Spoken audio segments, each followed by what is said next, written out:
Hello friends, എല്ലാവർക്കും നമസ്കാരം. നിങ്ങളേവരും കാത്തിരിക്കുന്നത് അതിനുടെയും ആദർശിന്റെയും ഇന്നത്തെ വിശേഷത്തിലേക്ക് എല്ലാ കൂട്ടുകാർക്കും സ്വാഗതം. എല്ലാവർക്കും നല്ലൊരു ദിവസം ആശംസിച്ചുകൊണ്ട് തന്നെ നമുക്ക് ഇന്നത്തെ വിശേഷത്തിലേക്ക് കിടക്കാം. തുടങ്ങുമ്പോൾ തന്നെ കാണിക്കുന്നത് വേറെ ഒന്നുമല്ല, നമ്മുടെ ദേവയാനിയും മുത്തശ്ശനും മുത്തശ്ശിയും സംസാരിക്കുന്നതാണ് കേട്ടോ. അങ്ങനെ ദേവയാനി അനാമികയെ കുറിച്ച് നല്ലതൊന്നും പറയുന്നില്ല. അവൾ ഇനി ഇവിടെ കയറി വന്ന് പല പ്രശ്നങ്ങളും ഉണ്ടാകാൻ പോകുന്നു എന്നെനിക്ക് അറിയാം അച്ഛ. അതുകൊണ്ട് തന്നെ ഒന്ന് സൂക്ഷിക്കുന്നത് നല്ലതായിരിക്കും. പിന്നെ പഴയതുപോലെ എനിക്ക് അവളെ സ്നേഹിക്കാനും അവളുടെ പുറകെ നടന്ന് അവളുടെ കാര്യങ്ങളൊക്കെ നോക്കാനൊന്നും എന്നെ കൊണ്ട് പറ്റില്ല. ആ ഒരു പരിപാടി ഞാനങ്ങ് നിർത്തി എന്ന് പറഞ്ഞിട്ട് ആ ദേവയാനി അങ്ങ് പോകുന്നത്. ഇത് കേട്ട് കഴിയുമ്പോഴത്തേക്കും മുത്തശ്ശനും മുത്തശ്ശിയും പരസ്പരം നോക്കുന്നുണ്ട്. അപ്പം മുത്തശ്ശൻ ചോദിക്കുന്നുണ്ട്, എന്ത് പറ്റി ഇവളെന്തിനാ ഇങ്ങനെയൊക്കെ പറയുന്നതെന്ന്. അപ്പൊ നമ്മുടെ മുത്തശ്ശി പറഞ്ഞു, എനിക്കൊന്നും മനസ്സിലാവുന്നില്ല, എന്തോ കാര്യമായിട്ട് സംഭവിച്ചിട്ടുണ്ടെന്നാ തോന്നുന്നത്. സാധാരണ ദേവയാനി ഇങ്ങനെയൊന്നും പറയുന്നതല്ലായിരുന്നു. ഇനിയിപ്പം അനാമികയുടെ ഭാഗത്ത് നിന്ന് എന്തെങ്കിലും തെറ്റ് വല്ലതും ഉണ്ടായി കാണുമോ? ഇനി എന്തെങ്കിലും തെറ്റ് കണ്ടുപിടിച്ച് കാണുമോ? ആർക്കറിയാം, എന്തെങ്കിലും തെറ്റ് കണ്ടുപിടിച്ച് കാണും. ഇല്ലാതെ വെറുതെ ദേവയാനി ഇങ്ങനെ പറയത്തൊന്നുമില്ല. പക്ഷെ അവള് തെറ്റ് ചെയ്താലും നമ്മള് അവളെ ന്യായീകരിക്കണം എന്നല്ല, ഇവിടെ നിന്ന് പറഞ്ഞു വിടാൻ പാടില്ല.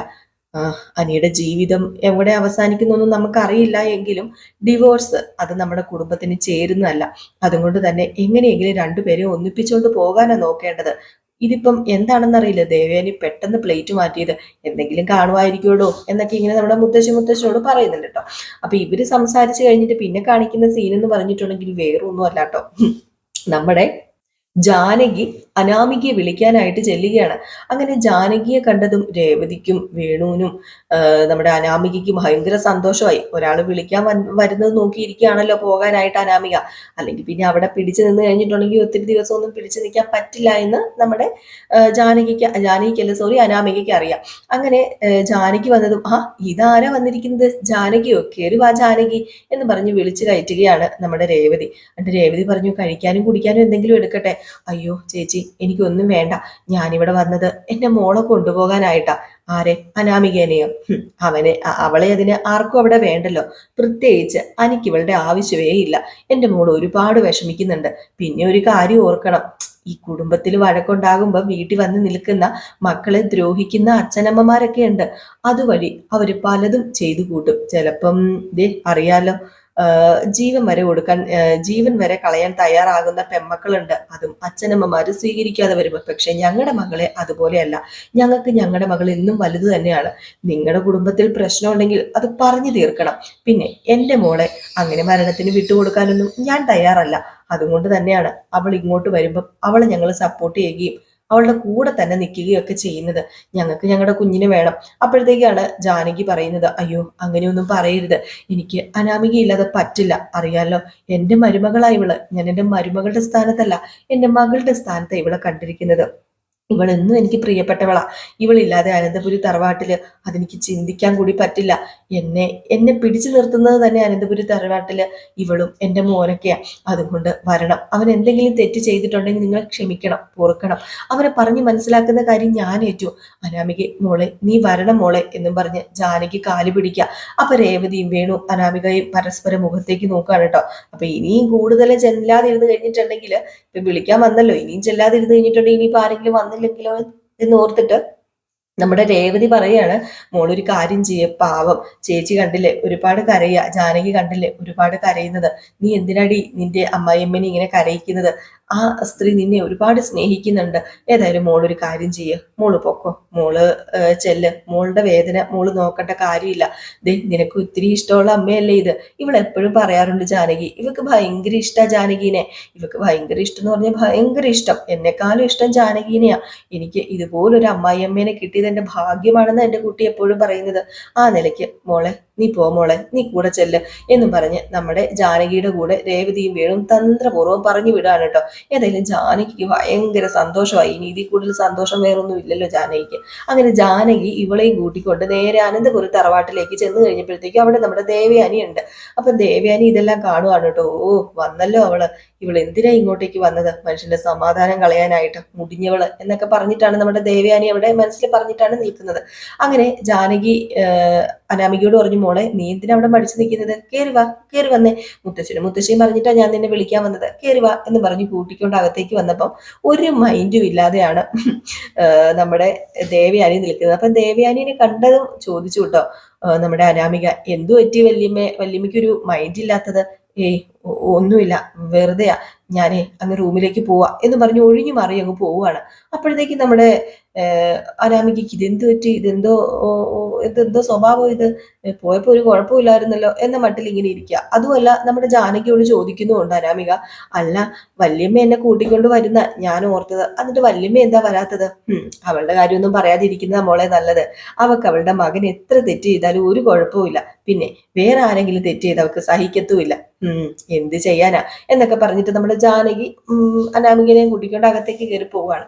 ഇതേ സമയം പിന്നെ കാണിക്കുന്ന സീൻ എന്ന് പറഞ്ഞിട്ടുണ്ടെങ്കിൽ നമ്മുടെ നയനയാണ്. അപ്പൊ നയന നന്ദാവനത്തിലേക്ക് ചെല്ലാണ്. അപ്പൊ നയന ചെല്ലുന്നു, വാതിൽ തുറക്കുന്ന കനക സന്തോഷത്തോടു കൂടി, ആ നയനമോള് വന്നോ, വാ നയനമോളെ, എന്ത് പറ്റിയിടി, നീ ഒരു മുന്നറിയിപ്പ് ഇല്ലാതെ വന്നതെന്ന് ചോദിച്ചപ്പം, ഒന്നും മുന്നറിയിപ്പില്ലാതെ അല്ലല്ലോ അമ്മ നടക്കുന്നത്, പല പല പ്രശ്നങ്ങളുണ്ട്. ഇപ്പം പല പല പ്രശ്നങ്ങളും വീണ്ടും അനന്തപുരി തറവാട്ടിനെ അലട്ടിക്കൊണ്ടിരിക്കുകയാണ്. മാത്രമല്ല, നമ്മളെല്ലാം മൂടി വെച്ച ആ ഒരു രഹസ്യം അത് അമ്മ അറിഞ്ഞു. ഏത് രഹസ്യം?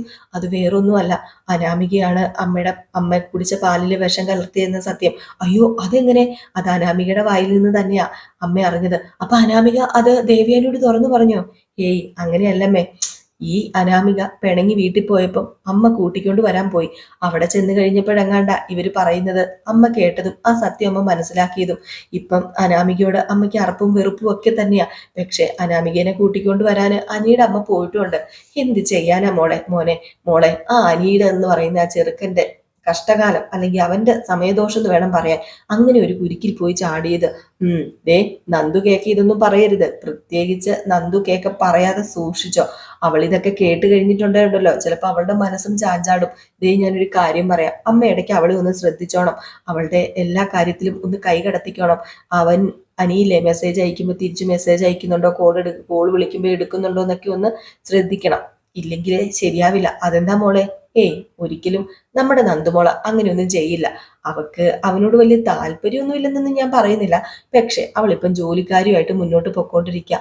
അങ്ങനെ തന്നെ മുന്നോട്ടേക്ക് പോണോ അമ്മേ, അല്ലാതെ ഒരിക്കലും അവർ ഒന്നിക്കാൻ പാടില്ല.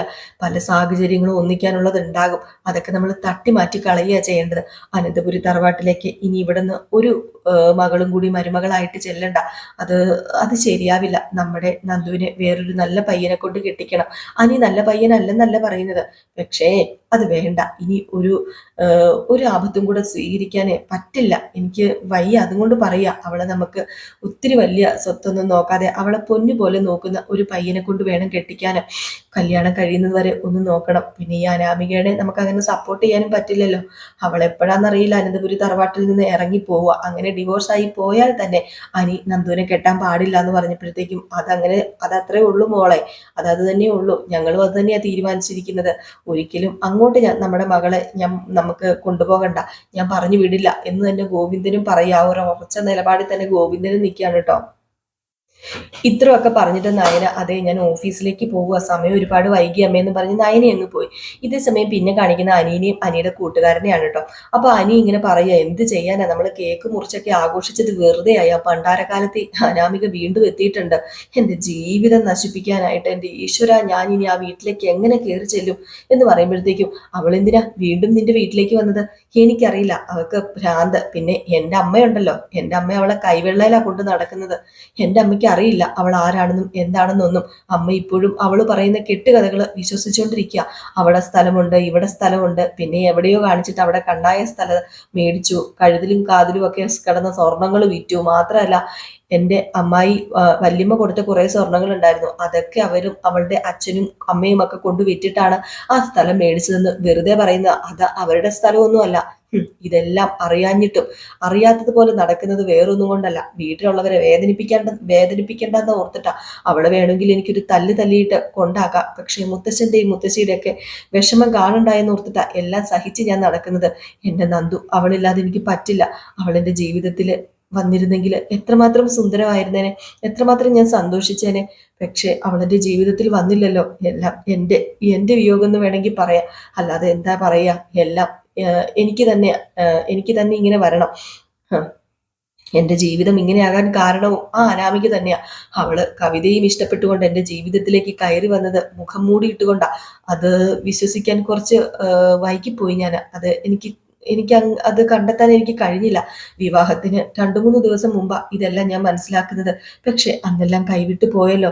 നന്ദു അവളിപ്പം വിളിക്കുമ്പോൾ ഫോണും എടുക്കുന്നില്ല, ഒഴിഞ്ഞു മാറിയൊക്കെ നടക്കുന്നത്. പക്ഷെ അവളില്ലാതെ എനിക്ക് പറ്റില്ലടാ, അവൾ എൻ്റെ കൂടെ വേണം. അതുപോലൊരു പെണ്ണ് നമ്മുടെ കൂടെ ഉണ്ടെങ്കിലേ പിന്നെ നമ്മുടെ ജീവിതം എന്ത് സന്തോഷമായിരിക്കും എന്നറിയാമോ? അതുകൊണ്ട് എനിക്ക് അവളെ വേണം. അനാമിക എന്ന് പറയുന്ന പിശാചിനെ എൻ്റെ ജീവിതത്തിൽ നിന്ന് വലിച്ചെറിഞ്ഞിട്ട് അവളെ എനിക്ക് അനന്തപുരി തറവാട്ടിലേക്ക് വലതുകാല് വെച്ച് കയറ്റണം. എന്നിട്ട് എനിക്ക് അവളുടെ കൂടെ ജീവിക്കണം, ഒരുപാട് നാള് ഞങ്ങൾക്ക് സുഖമായിട്ട് ജീവിക്കണം എന്നൊക്കെ പറഞ്ഞിങ്ങനെ നമ്മുടെ അനി പല സ്വപ്നങ്ങളും കാണുകയാണ്. കൂട്ടുകാരൻ പറയുന്നുണ്ടടാ, ഇതൊക്കെ വല്ലതും നടക്കുവോടാ, ഇതൊക്കെ നടക്കുന്ന കാര്യങ്ങളാണോ? നടത്തണോടാ, നടത്തണം, എനിക്ക് നടത്തുക തന്നെ ചെയ്യണം എന്നൊക്കെ ഇങ്ങനെ പറഞ്ഞു നിൽക്കുക. ഇതിനുശേഷം പിന്നെ കാണിക്കുന്ന സീൻ എന്ന് പറഞ്ഞിട്ടുണ്ടെങ്കിൽ അനാമിക നിൽക്കുമ്പോൾ നവ്യ വരികയാണ് കേട്ടോ. അങ്ങനെ നവ്യ കുട്ടീനെ കൊണ്ട് വരുമ്പം അനന്തപത്മനാഭനെ നമ്മുടെ അനാമിക എടുക്കുകയാണ്. അനാമിക എടുത്തിട്ട് അനന്തപത്മനാഭനെ കൊഞ്ചിക്കുക. ഇതൊക്കെ നമ്മുടെ നവ്യയുടെ മനസ്സിനെ ആഴത്തിൽ സ്വാധീനിക്കുന്നുണ്ട്. കാരണം വേറെ ആരും എടുത്ത് ആ കുട്ടീനെ കൊഞ്ചിക്കുന്നൊന്നും ഇല്ല ഒത്തിരി. അപ്പം അനാമിക എടുത്ത് കൊഞ്ചിക്കുമ്പോൾ അനാമികയോടുള്ള ഒരു സ്നേഹം നവ്യക്ക് കൂടി വരിക. അങ്ങനെ അനാമിക ഇങ്ങനെ ചോദിക്കുന്നുണ്ട്, അല്ല മോനെ ഫുഡൊക്കെ കൊടുത്തോ? അവന് ഫുഡ് കൊടുക്കാൻ തുടങ്ങുമായിരുന്നു. അല്ല നീ എപ്പോഴാ അനാമിക വന്നത്? ഞാൻ വന്നിട്ട് കുറച്ചു നേരമായി, എന്നെ അമ്മ കൂട്ടിക്കൊണ്ട് വന്നതാ. എന്ത് ചെയ്യാനാണ്, ഇവിടെ എല്ലാം തല കീഴായിട്ടല്ലേ നവ്യേച്ചി നടക്കുന്നത്. തെറ്റ് ചെയ്തവർക്ക് ശിക്ഷയില്ല, തെറ്റ് ചെയ്യാത്തവർ ശിക്ഷ അനുഭവിക്കണം. ഇപ്പൊ തന്നെ കണ്ടില്ലേ അഭിയേട്ടൻ എന്ത് തെറ്റ് ചെയ്തിട്ടാ അഭിയേട്ടന്റെ തലയിൽ എല്ലാവരും കൂടെ കയറി നിരങ്ങുന്നത്? അഭിയേട്ടൻ ഒരു ബ്രാഞ്ചിന്റെ ചുമതല കൊടുത്തെന്നും പറഞ്ഞുകൊണ്ട് എന്തെങ്കിലും ഗുണം ഉണ്ടായിട്ടുണ്ടോ? ഇല്ലല്ലോ. ഇതൊക്കെ കാണണം, ഇതൊക്കെ കണ്ടു പഠിക്കണം. ഇവിടെ നയന എന്ന് പറയുന്ന ഒരു ആളുണ്ട്. അവൾ നിന്റെ ചേച്ചിനെയും എല്ലാവരും കൂടെ മയക്കി വെച്ചിരിക്കുകയാണ്. സത്യം പറഞ്ഞാൽ നിന്റെ ചേച്ചി വെറും പഞ്ചപാവ. അവളിതെല്ലാം വിശ്വസിച്ച് നടക്കുക. ആദർശാണ് വലിയവനെന്നും പറഞ്ഞുകൊണ്ട് ആദർശ് എന്ന് പറയുന്ന അവനെ തന്നെ ഈ അനന്തപുരി തറവാട്ടിൽ നിന്ന് എടുത്തു കളഞ്ഞാലുണ്ടല്ലോ, അത് മതി പിന്നെ അനന്തപുരി തറവാട് നന്നാകാനായിട്ട്. മാത്രമല്ല അവിടെ അഭിയേട്ടനാ സ്ഥാനം കൊടുക്കേണ്ടത്. അഭിയേട്ടന് സ്ഥാനം കൊടുത്തിരുന്നുവെങ്കിലേ ഇപ്പൊ ഇങ്ങനെയൊന്നും ഉണ്ടാവില്ലായിരുന്നു. അഭിയേട്ടനാ ഇതിനൊക്കെ അർഹതപ്പെട്ടവന്. അഭിയേട്ടൻ വിവാഹത്തിന് മുമ്പ് പല ബന്ധങ്ങളിലൊക്കെ പോയിട്ടുണ്ട്. പക്ഷെ വിവാഹത്തിന് ശേഷം നവ്യേച്ചി എന്ന് പറഞ്ഞ് ജീവനായിട്ട് ചത്തുകിടക്കുക, ഇപ്പം കുഞ്ഞിനെയും സ്നേഹിക്കുക. അതൊന്നും കാണാൻ ഇവിടെ ഉള്ളവർക്ക് കണ്ണില്ലല്ലോ, കണ്ണിൽ കുരുവാണല്ലോ എന്നൊക്കെ പറയുന്നു. ഇത്രയൊക്കെ പറഞ്ഞിട്ട് ഞാൻ ഇപ്പൊ വരാമേ എന്നും പറഞ്ഞുകൊണ്ട് അപ്പുറത്തേക്ക് മാറിപ്പോയപ്പം നവ്യ ഇങ്ങനെ മനസ്സിൽ വിചാരിക്കുക, പാവം അനാമിക അവളെ തെറ്റിദ്ധരിച്ചു. അവളും സത്യം പറഞ്ഞാല് ഒരു പാവം തന്നെയാ. അവളും ആഗ്രഹിക്കുന്നുണ്ട് ഞാൻ ആഗ്രഹിക്കുന്നത് പോലെയൊക്കെ. പക്ഷേ എന്ത് ചെയ്യാനാ, ആദർശം എന്ന് പറയുന്ന ദുഷ്ടൻ എല്ലാം മറച്ചു വെച്ചിരിക്കുകയല്ലേ, എല്ലാം പിടിച്ചു വെച്ചിരിക്കുകയല്ലേ. ഇതിൽ നിന്നൊക്കെ എന്നാണോ ഇനി പുറത്തു വരിക എന്നൊക്കെ ഇങ്ങനെ നവ്യ ചിന്തിക്കുന്നുണ്ട്. അപ്പൊ നവ്യ ഇപ്പം കൂടുതൽ അടുത്തോണ്ടിരിക്കുക കേട്ടോ അനാമികയുടെ അടുത്തേക്ക്. അനാമിക കുഞ്ഞിനെ എടുത്തോണ്ടാണ് കേട്ടോ നേരെ കിച്ചണിലേക്ക് പോകുന്നത്. അവിടെ ചെന്ന് കഴിഞ്ഞപ്പോഴത്തേക്കും നമ്മുടെ ജലജയുണ്ടല്ലോ കൊച്ചിന് കുറുക്കുണ്ടാക്കിക്കൊണ്ടിരിക്കുകയാണ്. അപ്പൊ കൊച്ചിന് കുറുക്കുണ്ടാക്കിക്കൊണ്ടിരിക്കുന്നുണ്ട്. അപ്പൊ അനാമിക ചോദിച്ചു, ഇത് ആർക്കാ കുറുക്കുണ്ടാക്കണത്? അത് വേറെ ആർക്കാ, എന്റെ കൊച്ചുമോന് തന്നെ. എന്നാ പിന്നെ ഇങ്ങതാ ഞാൻ കൊടുക്കാം. ഇതൊന്നും മൂക്ക് വശമുള്ള പണിയല്ലല്ലോ, പിന്നെ എന്തിനാ ഇങ്ങനെയല്ലേ വശപ്പെടുന്നത്? അത് ശരിയാ, നാളെ മോൾക്കൊരു കുഞ്ഞ് ജനിക്കുമ്പം ഇതൊക്കെ ചെയ്യണല്ലോ, അതുകൊണ്ട് പ്രാക്ടീസ് ചെയ്യുന്നത് നല്ലതാ. അത് പിന്നെ എനിക്ക് ഉടനെ ഒന്നും കുഞ്ഞ് ജനിക്കാനൊന്നും പോകുന്നില്ല അപ്പച്ചി. മനസ്സിലായി. അവനിങ്ങനെ തെണ്ടിത്തിരിഞ്ഞ് നടക്കുകയല്ലേ, അവന് ഭാര്യയും കുഞ്ഞും വേണമെന്നൊന്നും ഇല്ലല്ലോ. അവനെ വഴി തെറ്റിക്കുന്നത് നയനയാണെന്നേ. നയന, അതെനിക്കറിയാം, അവനെ വഴി തെറ്റിക്കുന്നത് നയന തന്നെയാ. പിന്നെ മറ്റവളുണ്ടല്ലോ നന്ദു. അത് ശരിയാ, അവനിപ്പോ ഏത് നേരവും അവിടെ തന്നെയാ, പോലീസ് സ്റ്റേഷനിൽ തന്നെ. ഇനിയിപ്പൊ എനിക്ക് വയ്യ ഒരു യുദ്ധം കൂടാനായിട്ട്. എന്നെ അവന് വേണ്ടെങ്കിൽ എനിക്ക് അവനെയും വേണ്ട. അയ്യോ മോളെ, അങ്ങനെ മോൾ ഈ വീട്ടിൽ നിന്ന് അങ്ങ് പോയി കഴിഞ്ഞാൽ ഞങ്ങൾക്ക് വലിയൊരു ബലമല്ലേ നഷ്ടപ്പെടാൻ പോകുന്നത്. മോൾ അങ്ങനെ പോകാൻ പാടില്ല. പരമാവധി പിടിച്ചു നിൽക്കാൻ ശ്രമിക്കുന്നുണ്ട് അപ്പച്ചി. ബന്ധം പിരിഞ്ഞ് വീട്ടിലേക്ക് പോയാൽ എനിക്ക് കുഴപ്പമൊന്നുമില്ല. പക്ഷെ എൻ്റെ അച്ഛനും അമ്മയും അതൊരു നാണക്കേടായിട്ടാ കാണുന്നത്. അതുകൊണ്ട് മാത്രമാണ് ഞാൻ ഇവിടെ കടിച്ചു തൂങ്ങി കിടക്കുന്നത്. ഇല്ലായിരുന്നെങ്കിൽ എനിക്കിവിടെ കടിച്ചു തൂങ്ങി കിടക്കേണ്ട ഒരു കാര്യവും ഇല്ലായിരുന്നു എന്ന് പറഞ്ഞുകൊണ്ട് അനാമിക അവിടെ നിന്ന് ആ ഒരു കുറുക്കും എടുത്തോണ്ട് അങ്ങ് പോവുക. അപ്പം ജലജ മനസ്സിലിങ്ങനെ വിചാരിക്കുക, കടിച്ചു തൂങ്ങും പോലും, നിന്റെ മനസ്സിലിരിപ്പ് എന്താണെന്ന് എനിക്ക് നന്നായിട്ട് അറിയാം. എന്നിട്ട് അവള് കിടന്ന് അഭിനയിക്കുകയാണ് എന്നൊക്കെ ഇങ്ങനെ പറയാണ്. അപ്പൊ ഈ ഒരു സമയത്ത് നമ്മുടെ അനാമിക കുട്ടിക്ക് ഇങ്ങനെ കുറുക്ക് കൊടുക്കുകയാണ് കേട്ടോ. അങ്ങനെ നമ്മുടെ അനന്തപത്മനാഭന് കുറുക്ക് കൊടുക്കുന്നത് നവ്യ കാണുകയാണ്. അപ്പൊ നവ്യക്ക് ഇത് കാണുമ്പോൾ ഭയങ്കര സന്തോഷം തോന്നുന്നു. കാരണം വേറെ ആരും ചെയ്യാത്ത കാര്യങ്ങളൊക്കെ അനാമിക ചെയ്യുന്നുണ്ട്. നമ്മുടെ നയനിക്ക് പോലും സമയം കിട്ടാറില്ലല്ലോ ഇതൊന്നും ചെയ്യാന്. അങ്ങനെ നമ്മുടെ നവ്യക്ക് ഭയങ്കര സന്തോഷമായിട്ട് നവ്യ ഇതെല്ലാം ആസ്വദിക്കുവാണ് നിന്ന്. എന്നിട്ട് മനസ്സിൽ ഇങ്ങനെ വിചാരിക്കുക, എന്തൊക്കെ പറഞ്ഞാലും ഇവക്ക് എൻ്റെ കുഞ്ഞിനോടൊരു സ്നേഹമുണ്ട്.